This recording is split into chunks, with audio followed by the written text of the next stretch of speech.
We remain steadfast in our commitment in delivering local news that matters, stories that inspire, enriching the lives of Filipinos in the Philippines and across the globe.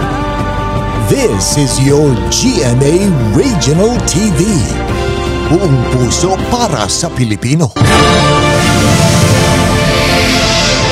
Ito ang inyong Regional TV News. Magandang araw, ito ang inyong Regional TV News. Hatid namin ang mga pinakamalaki at pinakahuling balita. Mula sa Visayas, ako po si Cecil Kibod Castro. Mula rito sa Mindanao, ako po si Sara Hilomen Velasco. At mula naman dito sa Luzon, ako po si Chris Zuniga.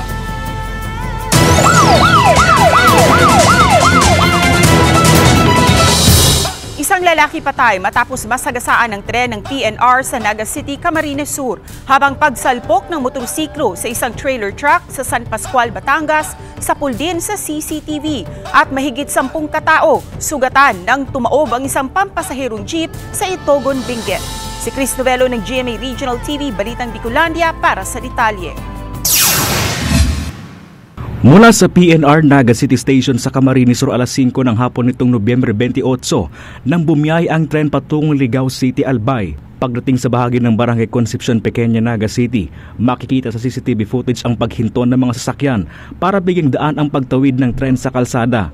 Pero isang lalaki ang nagtuloy-tuloy sa kanyang paglalakad hanggang sa tuloy na itong nasagasaan ng tren. Sa lakas ng impact, nagkalasog-lasog ang katawan ng biktima.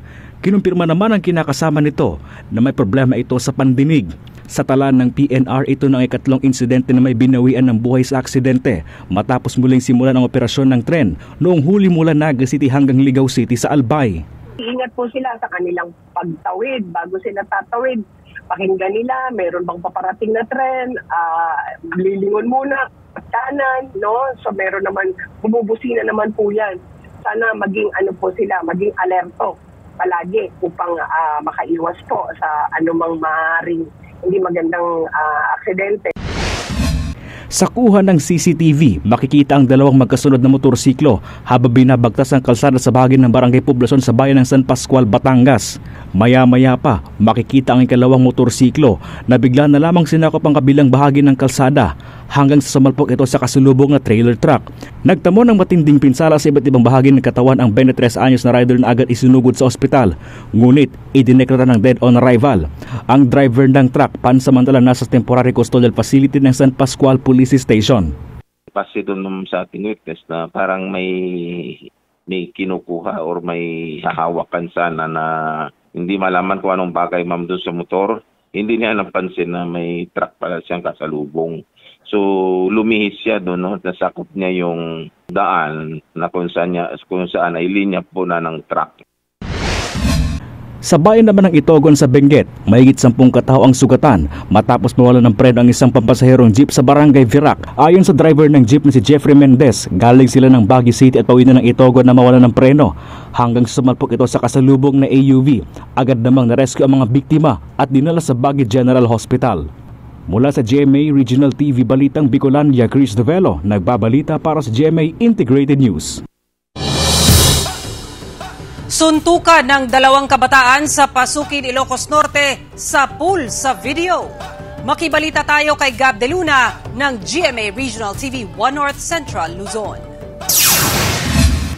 Kuha sa video na ito ang suntukan ng 2 kabataan sa mismong plaza ng Pasukin, Ilocos Norte. Makikitang nagpupumiglas ang isa sa kasuntukan nito. Maya-maya pa, ibinalibag siya kaya tumama ang ulo sa semento. Nawalan siya ng malay. Dito na inawat ang kasuntukan nito na tumakbo papalayo sa pinangyarihan ng insidente. Nanonood sila ng laro ng basketball doon sa auditorium. Then medyo according sa isa doon sa kasama ng biktima, meron daw silang hindi nagkaintindihan. Then nung nandun na sila sa plaza,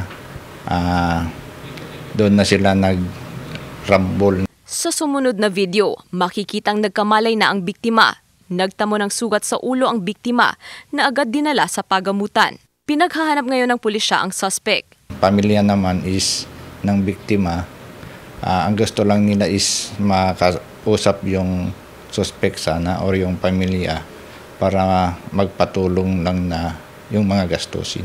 Mula sa GMA Regional TV 1 North Central Luzon, Gab De Luna, nagbabalita para sa GMA Integrated News. Pinalaya na ang isang Pinay sa Israel na kabilang sa binihag ng grupong Hamas. Ang pagpapalaya sa Pinay na si Noraline Agoho Babadilla itinuturing na maagang pamasko ng kanyang pamilya. Tutukan sa report ni Paul Hernandez ng GMA Regional TV Balitang Southern Tagalog. Tila nabunutan ng tinik sa dibdib kung ilalarawan ng mga kaanak ni Noraline Babadilla ang pagpapalaya sa kanya ng grupong Hamas madaling araw kanina dito sa Pilipinas. Si Noraline ang Pilipinong caregiver sa Israel na dinukot umano ng Hamas sa kasagsagan ng bakbakan nila ng bansang Israel nitong October 7. Kwento ng pamangking si Gerald, bago ang pagkawala ni Noraline, nakapag-shot pa raw ito na hindi siya makakauwi hanggang hindi na raw nila makontak ang kanyang mami Nora na nasa kibbutz ni Rim. Mga friends yung kasama niya doon, bali parang umattend yata sila ng party doon that time. And then biglang nangyari nga yung pagpasok sa kanila ng mga Hamas. Mula noon, binalot na ng pangamba ang mga kaanak nito sa barangay ng Kaan, Mataas na Kahoy, Batangas. Pero hindi nawala ng pag-asa ang mga mahal sa buhay ni Noraline na buhay pa siyang makakabalik. Ang aking iniisip, may Panginoon. Hindi ko inisip na siya namatay, hindi ko inisip na hindi na siya makakabalik. Ay, hindi ako nawala ng pag-asa dahil hindi man niya nakita ang bangkay. Wala namang makakapagsabing nasunog. Walang makakapagsabing nakita siya doon. Kaya habang may buhay, may pag-asa. Halos 3 dekada raw na nagtatrabaho sa Israel si Noraline. Hindi na rin maalala ng mga kaanak nito sa Pilipinas ang huling pagkakataon na nakauwi siya sa bansa. Ang pagpapalayang ito kay Noraline itinuturing na maagang pamasko para sa kanila. Ito na siguro yung pinaka-advance at pinaka-masayang regalo na yung sa Christmas na ibinigay ng ating Panginoon. Sabi ko, maraming salamat sa Panginoon Diyos at yan lamang ang hinihiling ng buong mundo, lalo sa tigiti mga kabarangay kamag-anak natin. Isinasailalim pa raw sa gamutan si Noraline sa Israel. Kung kaanak lang din daw ang masusunod, gusto na nilang maiuwi sa Pilipinas si Noraline. Ayon sa kaanak, wala pa raw nakikipag-ugnayan sa kanila mula sa OWA. Ang DFA nagpaabot na raw ng pasasalamat sa Qatar government na nagsagawa ng negosasyon para mapalaya si Noraline, pati na ang isa pang Pinoy na si Jimmy Pacheco. Mula sa GMA Regional TV Balitang Southern Tagalog, Paul Hernandez nagbabalita para sa GMA Integrated News.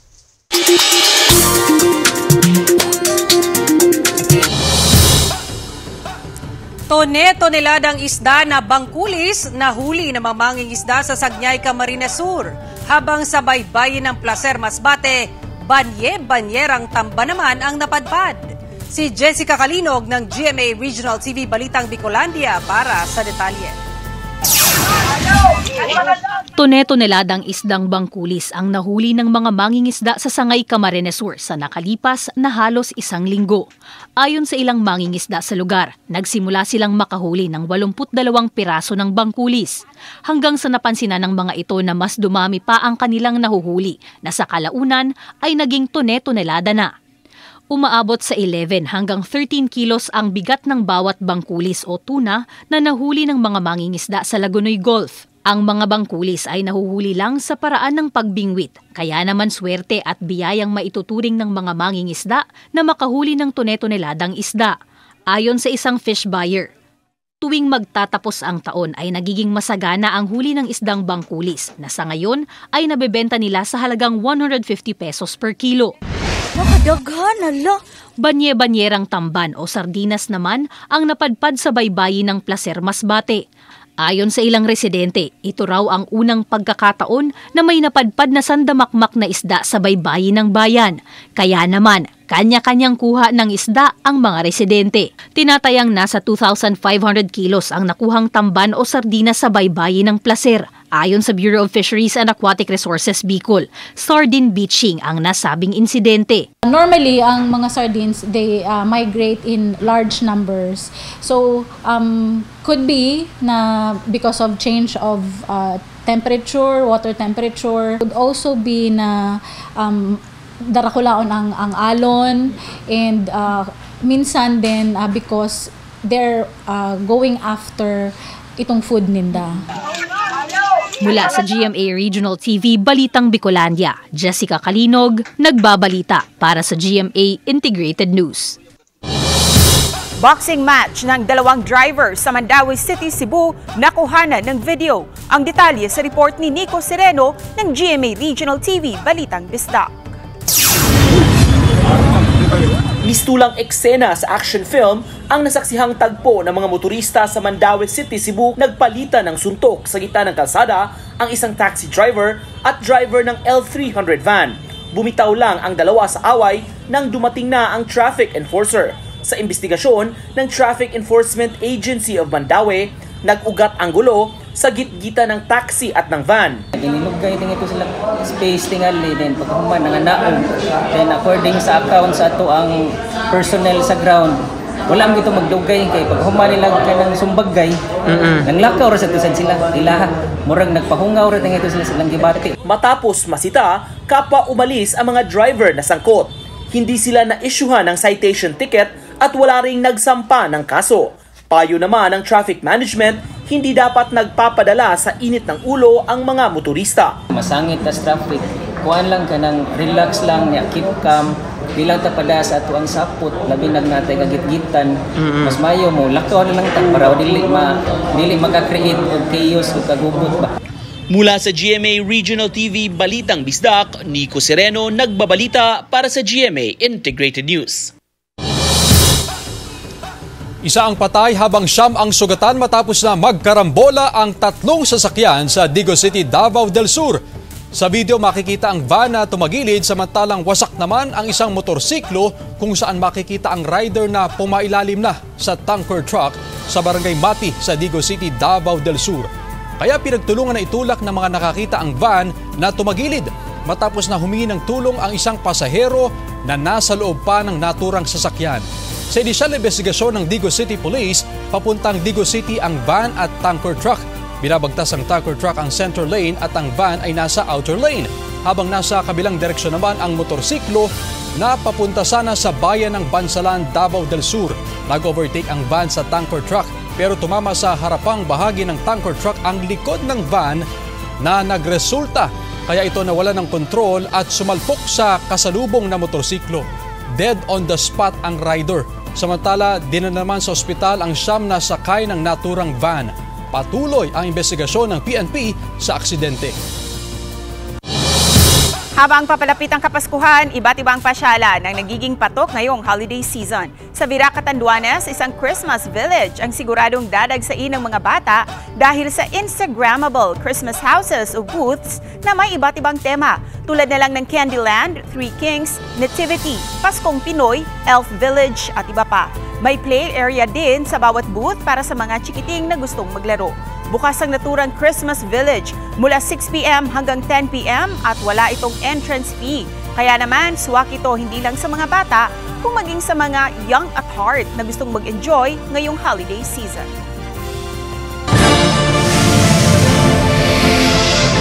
Ito ang inyong Regional TV News. Ito ang inyong Regional TV News. Ilang taniman ng mais sa Kalasyaw, Pangasinan, inaatake ng uod. Narito ang report ni Russell Simorio ng GMA Regional TV 1 North Central, Luzon. Lumipat sa pagtatanim ng mais ang magsasakang si Mang Romeo mula sa barangay Sungkoy, Kalasyaw, Pangasinan. Hindi maaksaya sa patubig ang mais. Tamang-tama raw ngayong nararanasan ng El Nino. Pero ang problema, unti-unting sinisira ng uod ang kanilang mga maisan. Nasa 1 hanggang 2 pulgada ang haba ng peste na tumama sa kanyang taniman. Kinakain ng uod ang dahon ng mais, kaya nahihirapan itong lumaki. Hindi nalalaki yung mais. Kapag hindi mo ma-sprayan, dapat ma-sprayan lahat yung mais para maalis yung uod, mamamatay lahat. Kung hindi maagapan, lugi ang mga magsasaka. Nananawagan sila sa LGU ng malawakang spray kontra peste sa mga maisan. Nalulugi kami. Mga puunan, nasisira yung tanim namin. Kinumpirma ng Municipal Agriculture Office ang pagtama ng peste sa ilang taniman ng mais sa bayan. Posibleng fall armyworm ang tumamang peste sa mga maisan. Bagamat patuloy pa rin ang monitoring at validation, tiniyak ng otoridad na kontrolado ng sitwasyon at may mga mitigation measure ng ginagawa para mapuksa ang peste. Kung hindi pa po dumarating yung request namin galing ng DA and PREC, sabihin muna namin sila na mag-spray muna sila ng yung available, recommended, kumbaga. Mula sa GMA Regional TV 1 North Central Luzon, Russell Simorio nagbabalita para sa GMA Integrated News. Supply ng baboy sa probinsya ng Iloilo bumaba dahil sa epekto ng African Swine Fever. Kaya ang mga mamimili nababahala na posibleng tumaas pa ang presyo ng karning baboy. May detalye live si Kim Salinas ng GMA Regional TV 1 Western Visayas. Kim?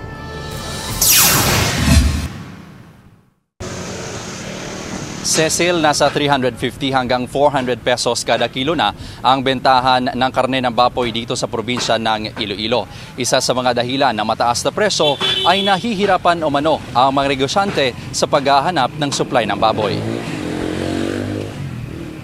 Halos wala na raw mabibiling baboy sa kalapit na probinsya ang negosyanteng si Samuel Juridico. Sa labas na ng rehiyon ito bumibili ng baboy. Ang resulta, tumaas rin ang presyo ng karne ng baboy sa mga palengke. Hindi nagiguro mga punggay sa kagad. Kaya sige-sige ang isang ligan to, 5 pang ginadulong sa amon, law subong tagduwa na lang tag-isa. Sa Pavia Public Market, nasa 380 hanggang 400 pesos ang kada kilo ng karne ng baboy. Kaya ang mga mamimili, apektado na rin. Sa inilabas na swine price monitoring ng Iloilo Provincial Veterinarian's Office, umaabot na sa 320 hanggang 400 pesos ang kada kilo ng karne ng baboy sa mga palengke sa probinsya. Ang buhay na baboy naman ay mabibili sa 200 hanggang 230 pesos ang kada kilo. Ayon sa Iloilo Provincial Veterinarian, ang pagbaba ng supply ay bunsod pa rin ng epekto ng African Swine Fever. Number 1, ang aton nga swine inventory, nagmubo na gitman. When we will calculate it with the self-sufficiency level sa province, we are only 33.12% self-sufficient subong in terms of inventory naton sa bilog na probinsya.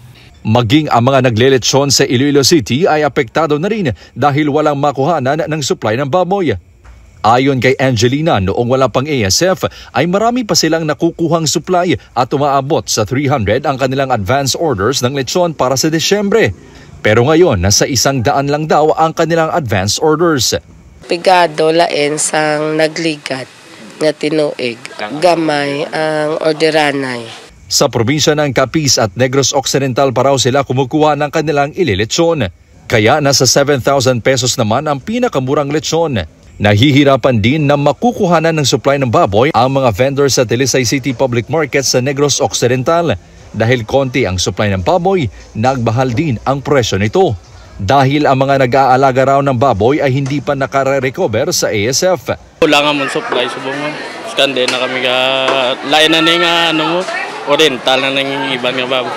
Dahil dito, plano ng mga vendor na magtaas ng 20 pesos kada kilo sa presyo ng karne ng baboy. Kasalukuyang nasa 320 pesos kada kilo ang bentahan ng baboy sa palengke.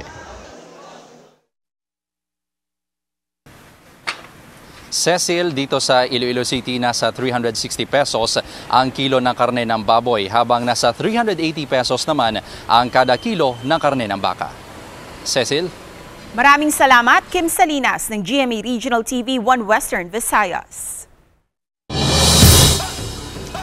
Mga kapuso, kung dati ay mababa lang ang tsansa ng mga turista na bumibisita sa ilang kuweba sa bayan ng Kamalig, Albay, ngayon ay muli nang dumadagsa ang mga ito matapos ang rehabilitasyon.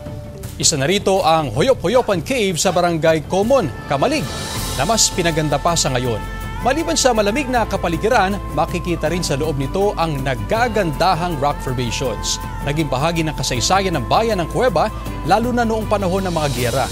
Para mapanatili ang ganda ng lugar, nagpapatupad ang DENR at LGU ng Cave Management Plan na nagbabawal sa pagdadala ng ilang bagay gaya ng dekuryente ng mga pailaw na nakakaapekto raw sa mga hayop sa lugar, pagbabawal sa pagpuputol ng mga puno at iba pa. Maliban sa Hoyop-Hoyopan Cave, bukas na rin ang Solong Cave sa Barangay Solong. Sa buong bayan ng Kamalig, nasa 48 ang matatagpuang kuweba. Pero ang Hoyop-Hoyopan at Solong Cave pa lamang ang binuksan sa publiko.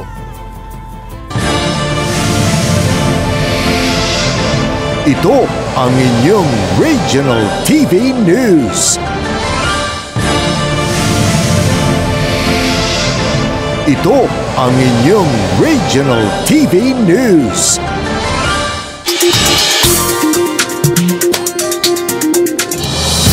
Mga pawikan nagsimula ng namataan ngayong nesting season sa Santo Domingo, Ilocos Sur.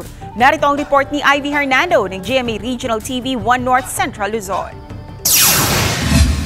Nilagyan na ng harang at net ang egg site na ito bilang proteksyon matapos mamataan kamakailan ang isang pawikan na nangitlog.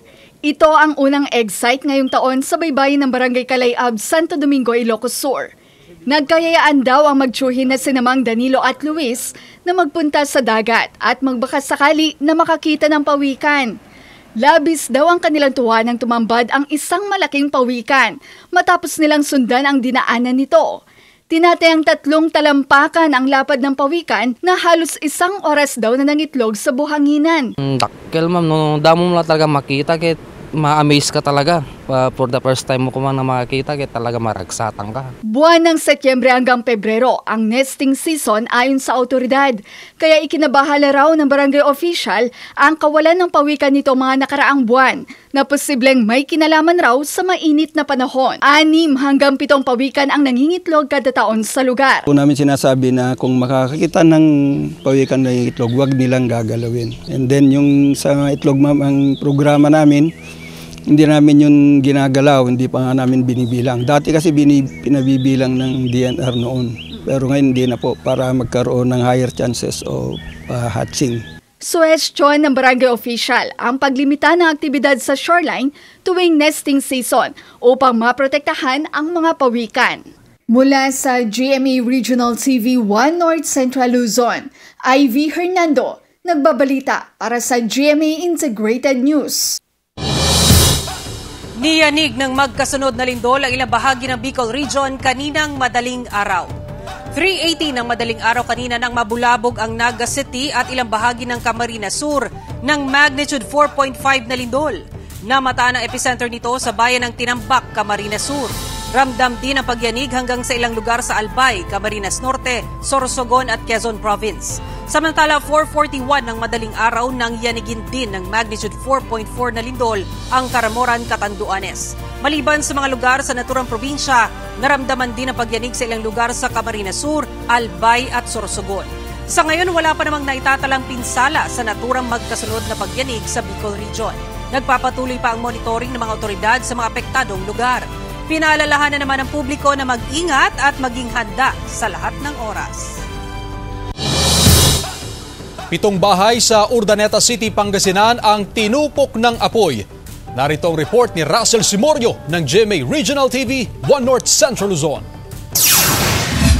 Tinupok ng apoy ang 7 magkakatabing bahay sa Barangay Poblasyon, Urdaneta City, Pangasinan. Karamihan sa mga bahay yari sa light materials kaya madaling natupok.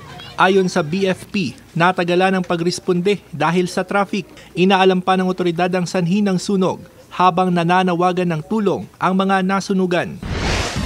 Sumiklab ang sunog sa isang gusali sa Barangay 1, Vigan City, Ilocos Sur. Agad na kumalat ang apoy sa 2 palapag na gusali. Ang baterya ng sasakyan na umano'y bagong charge ang nakikitang dahilan ng BFP sa nangyaring sunog. Nasunog ang isang bahay sa Barangay Sangil, Bacara, Ilocos Norte. Nagbayanihan ang mga residente para hindi na lumaki at kumalat ang apoy. Faulty wirings ang isang tinitignang sanhi ng sunog batay sa investigasyon ng BFP. Binalot ng makapal na usok ang National Highway na ito sa tapat ng mga puto stall sa Calasiao, Pangasinan. Ang usok mula sa isang kotse na biglang nagliyab sa gitna ng kalsada. Nakalabas naman ang mga sakay ng kotse bago pa man lumaki ang apoy. Isa sa aming tinitinang anggulo is yung doon sa bandang battery or doon sa bandang fuse box. Magkatabi lang yung battery at saka yung fuse box. Nananawagan ng BFP sa mga residente na kesa unahing kumuha ng video, tawagan ang mga bumbero tuwing may sunog para mabilis na marespondehan. Mula sa GMA Regional TV 1 North Central Luzon, Russell Simorio nagbabalita para sa GMA Integrated News. Ilang kakalsadahan sa Baggaw, Cagayan, binaha dahil sa pagulan na dulot ng amihan. Binaha ang kalsada sa bahagi ng Sitio Sinipil, Barangay Mokag, Baggaw, Cagayan dahil sa pag-ulan na dulot ng amihan. Umapaw rin ang tubig sa Bitag Pequeño Bridge. Gayunman, wala pa namang inililikas na residente ayon sa PDRRMO. Dahil sa pagbaha, sinuspinde ng lokal na pamahalaan ng Baggaw ang klase mula kindergarten at kolehiyo sa bayan ngayong araw, November 30. Bukod sa Baggaw, minomonitor din ng PDRRMO ang ilang pagbaha sa Gataran at Peña Blanca. Pinailawan na ang Christmas tree at mga dekorasyon na itinayo ng Davao City LGU bilang hudyat sa pagsisimula ng 2023 Pasko Fiesta sa Davao City. Narito ang report ni Argel Relator ng GMA Regional TV 1 Mindanao. 3, 2, 1,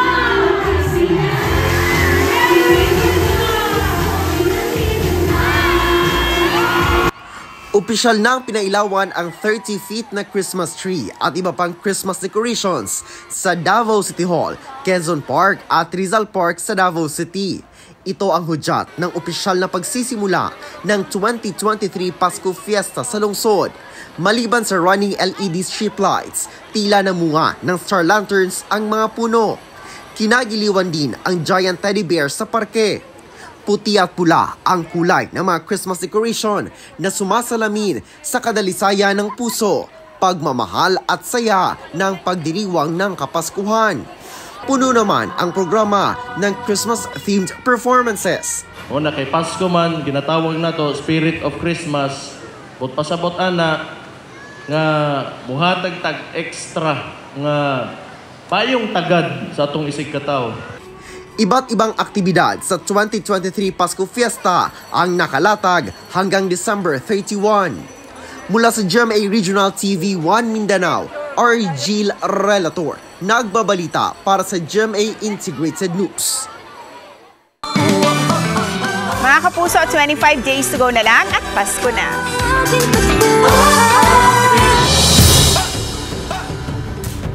Samantala, mapapanood niyo po ang episode na ito sa official website ng GMA Regional TV, www.gmaregionaltv.com. Pwede rin kayong bumisita sa aming official YouTube channel, GMA Regional TV, at i-click ang subscribe button para sa pinakamainit na balita mula sa mga rehiyon.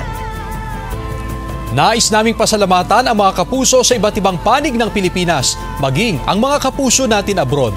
Dahil sa GMA Regional TV, local news matters. Kami ang Regional TV News, buong pwersa para sa mas malaking misyon at mas malawak na paglilingkod sa bayan.